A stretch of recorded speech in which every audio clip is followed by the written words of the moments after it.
ब्रह्मा और भगवान विष्णु के बीच की बात तो ये निकली कि पिता कौन है नारायण के। ब्रह्मा जी कहते हैं विष्णु जी मेरे पिता हैं, तो विष्णु के पिता कौन है। और दोनों के बीच में जब घर्षण हुआ, एक पर्वत को घुमाया तो अग्नि का खंभ प्रकट हुआ, एक शिवलिंग की आकृति प्रकट हो गई। वो शिवलिंग की आकृति जो प्रकट हुई, ब्रह्मा जी उसका सिर देखने जा रहे हैं और भगवान नारायण उसका चरण देखने जा रहे हैं। नारायण चरण नहीं मिला तो उन्होंने सत्य कह दिया कि शिव के चरण नहीं मिले, क्योंकि शंकर के चरण ढूंढने से अच्छा है शंकर से केवल दर्शन की मूलता पा।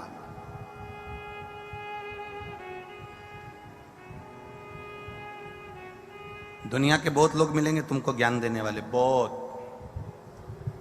कई बार बहुत बहुत विद्वान भी मिलते हैं। एक शंकर जी की कथा सुनने वाला एक भगत था और वो गाजियाबाद का था। अब उस शंकर जी की कथा सुनता था, उसको शिव जी पर बड़ा विश्वास था, शंकर की भक्ति में बहुत रमा रहता था, बहुत। कम से कम उसने इस व्यासपीठ के सामने कम से कम ना करते हुए 50 कथाएं श्रवण करी हुई थी, इतना विश्वास था उस शंकर जी। अब उसको एक वो कोई वो मिल गए, वो अब मैं उनका नाम नहीं लेना चाहता इस व्यासपीठ से, काय को लूं मैं किसी का भी नाम। तो वो उनकी किताब का प्रचार कर रहे थे, ठीक है।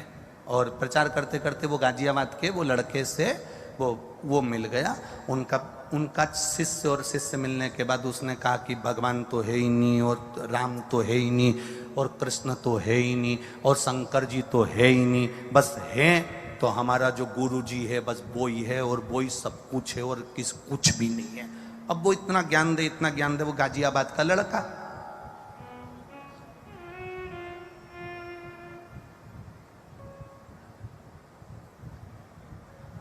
अब ये गाजियाबाद वाला जो लड़का था, ये कथा में कहीं होगा और वो किताब बांटने वाले किताब बांटने में लगे थे, उनका प्रचार करने में कि राम है ही नहीं, कृष्ण है ही नहीं, शिव है ही नहीं, बस वो ही है जो कुछ है। अब वो उसने कहीं बैठ के पूजन कर रहा होगा कंकर शंकर की, इतने में वो किताब बेचने वाला फिर आ गया। और वो आया और उसने आते से ही, इसने लगाया था गाजियाबाद वाले ने दिया, अब दिया लगाया तो वो बाजू में बैठकर बोलने लगा, ये बताओ भगवान है? गाजियाबाद वाला बोला है। कहाँ है? के भीतर परमात्मा।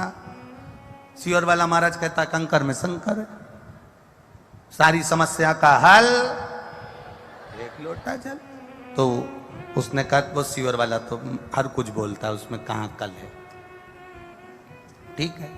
अब ये बताओ, हमारे गुरुजी कहते हैं ये तुमने जो दिया लगाया, ये दिया जलाया, इसमें जो ज्योति आई, वो ज्योति कहां से आई?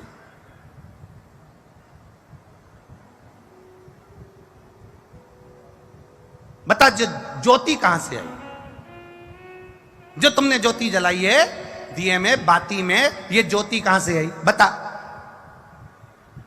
अब वो गाजियाबाद का तो छोरा था, और गाजियाबाद वालों के ज्यादा प्राण खाओ तो फिर वो सुनाते बहुत जोरदार। बता ज्योति कहां से आई? अब वो दिया जला के बैठा था, उसने तुरंत फूंक मार दी। फूंक मारकर अब किससे पूछा, तू बता ये ज्योति कहां गई? पूछ क्या तेरे गुरुजी से कि ज्योति कहां गई, बोल जरा। अब बता, जल्दी बता, मेरा दिया बुझा है, बता ज्योति कहां गई। पकड़ लिया उसको, बता ज्योति कहां गई। ज्योति कहां से आई? ज्योति कहां से आई? इसने मार दी फूंक, अब बता ज्योति कहां गई। जो हमारी फूंक, बता ज्योति कहां गई। छोड़ा नहीं उसने, उसके कजन कहां मठ मंदिर आश्रम कहां फोन लगा दिया, और लगाया तो कि वो पूछ रहा है कि ज्योति कहां गई, तो कि हमें ही नहीं मालूम कहां गई।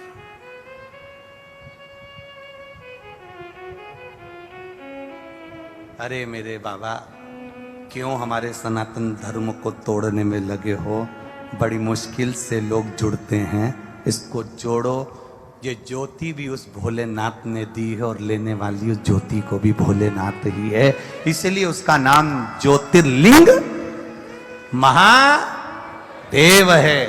इसीलिए इसको ज्योतिर्लिंग महादेव कहा जाता है। एक ज्योति के बिंदु में मेरा शिव समाया है। कभी ब्रह्म कुमारी आश्रम में जाकर देखना, कभी ब्रह्म कुमारियों की बेटियों के पास में, ब्रह्म कुमारी दीदियों के पास में, माताओं के पास में बैठकर देखना। एक छोटा सा फोटो देंगे, उसमें एक ज्योति बनी होगी, उसकी किरणें निकली होगी। एक ज्योति से परमात्मा समाया है। यह ज्योति, ये ज्योतिर्लिंग का स्वरूप है, जिससे हम तुम संसार सागर सब प्रकट हुआ है। भगवान शिव से भगवान नारायण प्रकटे हैं, भगवान नारायण से भगवान ब्रह्मा प्रकटे हैं, भगवान ब्रह्मा से ये संपूर्ण संसार सागर प्रकटा है। संपूर्ण संसार सागर ये सब शिव का दिया हुआ है कि तेरा ही दिया मैंने